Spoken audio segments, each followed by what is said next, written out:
remember hearing the story once of a retired farmer who was called in to testify at a trial. And of course, as he was being sworn in, they used the words, do you promise to tell the truth, the whole truth, and nothing but the truth?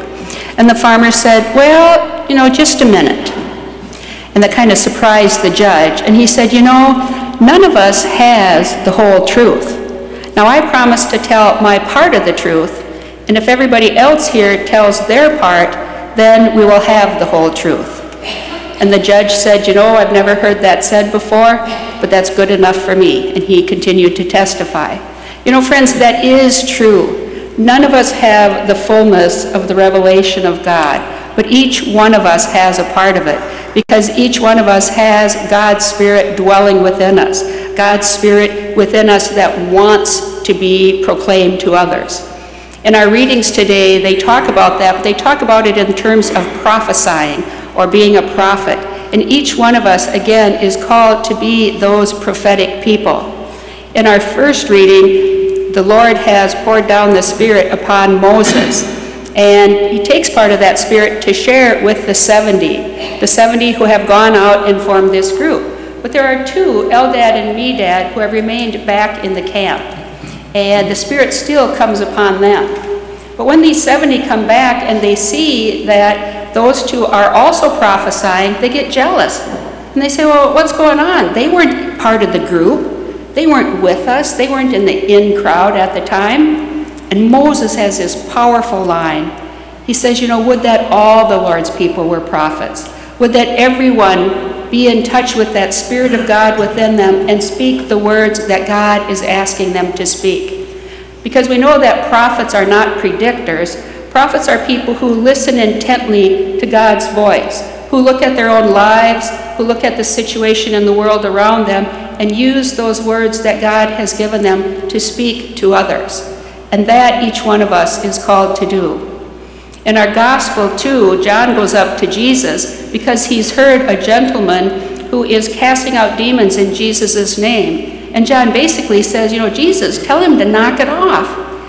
We've never seen him. He's not followed us around. He's not earned the right to do that. And Jesus says, don't stop him. If he's speaking for me, he's not speaking against. Allow anyone to bring that good news to others. In fact, he even goes further, because we know in the Gospels that anytime Jesus gets an inkling that someone is being exclusive, that someone is being judgmental, he gets pretty blunt. And so he says, don't hinder these young ones. Better for you that a millstone be tied around your neck and you cast into the sea. And by the young ones, he's not at this point talking about children, he's talking about those who are new to the faith. So this man who has heard about Jesus and is casting out demons in his name, he's saying, no, don't stop him. Now, I was in Jerusalem and saw a millstone, and they're made out of concrete, and they're about that tall with, a diameter about like that. So to have that around your neck and to try to swim with that would be impossible. And then Jesus goes on to say, look at your own life. If your eye causes you to sin, if you're looking at others with judgment, pluck it out, get rid of it, because that keeps you from entering the kingdom of heaven. That keeps you from fully being my follower. That keeps you from being a prophet. If your hand causes you to sin, if you're putting your hand out, stopping someone else from not only enjoying the fullness of life, but of being included, stop that as well. If your tongue is what causes you to sin, if you're gossiping about others, if you're not speaking the truth, stop that as well. And Jesus is saying, you can only speak in my name if you're speaking those words of truth, if you're speaking those words, if you're doing those things that God is asking you to say and do. Oftentimes, friends, when I stand before you and look out, I think any one of you on any given Sunday could come forward and to share how God is at work in your life, could share how these readings are touching you, could be those prophetic voices that we need to hear, those voices that inspire us. And some of us might do it with a little more courage, some with a little more education in our background, some of us with a little more life experience, some of us with a little more ability to be articulate, and yet each one of us has that voice. Each one of us has that connection to the Word of God that our world needs to hear.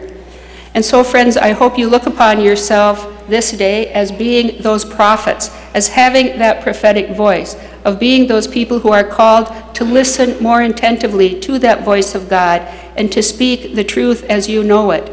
Because if each one of us is a prophet, if each one of us speaks the part of truth, the part of faith that God has given us, then for sure we will be presenting that in fullness.